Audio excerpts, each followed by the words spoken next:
어쩜 된다. Alright, DJ. Sawa, okay. Good.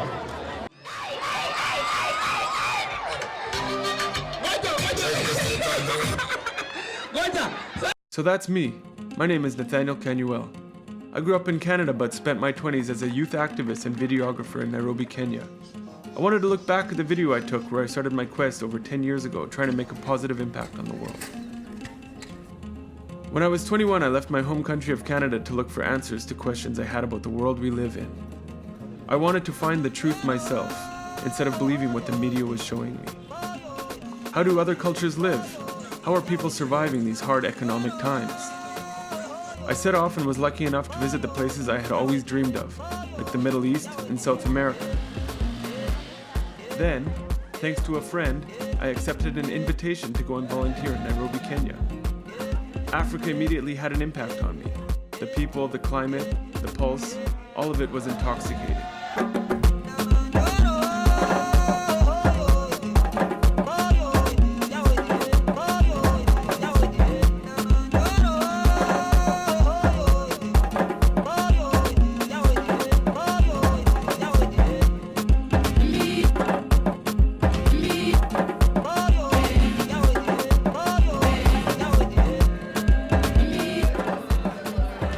What stood out to me in Kenya was the concept of youth groups. Having grown up skateboarding, I was already attached to the concept of fraternity. But the idea of a youth group engaged in the community, creating income and opportunities to improve lives, took that concept to the next level. The guys in the community took me in right away. I felt like I had a new family and I became a member of their groups. It was what I had always been looking for, brotherhood with a purpose. Two people in particular really helped me find my way. They were from different communities and larger-than-life characters, Kaka and Farouk, both tireless leaders who slept, ate, breathed empowerment and development. They taught me to speak Swahili and showed me a life I never knew existed.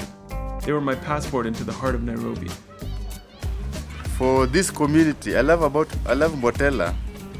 It is a nice place, it is quiet, the environment is clean, people are friendly, we help each other. Mbotela is actually a better place where you can live. There's a lot of employment which can be generated within Mbotela area, and many resources are within us. I was inspired in a lot of ways to make myself useful. I loved getting my hands dirty and building youth-led spaces to create income and provide a physical structure for the community. I think Up With Hope has really given us hope. Nathaniel has been helping a lot. He's been even giving new morale and doing something. Whenever we need him, he's always there for us. And that's something that has given me power, the drive to continue with leadership. Yeah. Thanks to a great group of friends back home in Vancouver, I was able to raise the funds necessary to expand the projects and their positive impact. One of our biggest supporters was a popular Vancouver band called the Boom Booms. Each summer they would throw a massive neighborhood party in their back lane and donated money raised from the event. That money allowed us to make a dramatic impact on the projects I was working on. No money was spent on administration or overhead costs. Every cent went straight to paying young people and materials. Together we were able to create vibrant landscapes in the community that will be used for generations to come. We spent long days in the hot sun building our dreams. At the end of the day, we would sit down and see what we had created, and that was the best feeling in the world. I wasn't earning a cent, yet I felt more accomplished than ever.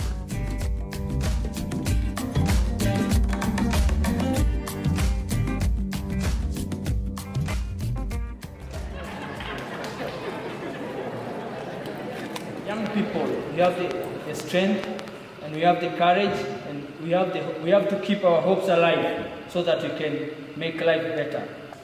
It has not been easy actually because while we were working, we didn't have any equipments, we didn't have any support, but we still wanted to see our community become a cleaner place and a better place for everyone.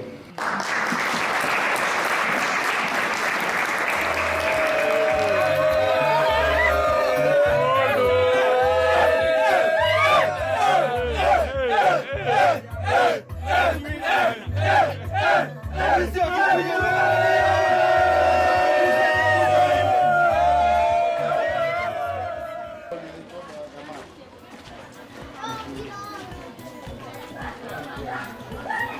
So many years spent working in a slum gave me an education that formal schooling could have never offered. In an area where unemployment is over 30%, young people are forced to hustle every day just to put food on the table. I learned that instead of working for someone 8 hours a day, I could use that time to empower myself and others. Self-motivation, independence, persistence, all important qualities to survive in today's world but not taught in school. The funny thing was that the more we worked, the more we attracted visitors who came to see what we were up to. Before long, people working on their PhDs came to interview us, and we were hosting high-profile visitors from governments around the world. One year, on International Women's Day, we hosted newly elected United Nations Secretary General Antonio Guterres, whose visit to our project was his first public event. It was a first to bring the United Nations Secretary General to Mathare. That's about as high profile as it gets. For a bunch of young guys who never studied anything, being congratulated on the great work was always a source of inspiration. Encouragement was always appreciated, but something else was welcomed even more: money. We had one goal for hosting and doing backflips for all these guests and VIPs: the hope that they would reach into their pockets and make a donation. Few did actually help us, but most people would come and say in front of the community, "Wow, this is great, I would be happy to support." Then they would drive away in their big trucks, never heard from again. But no matter how many times it happened, we always welcomed the next visitors with open arms.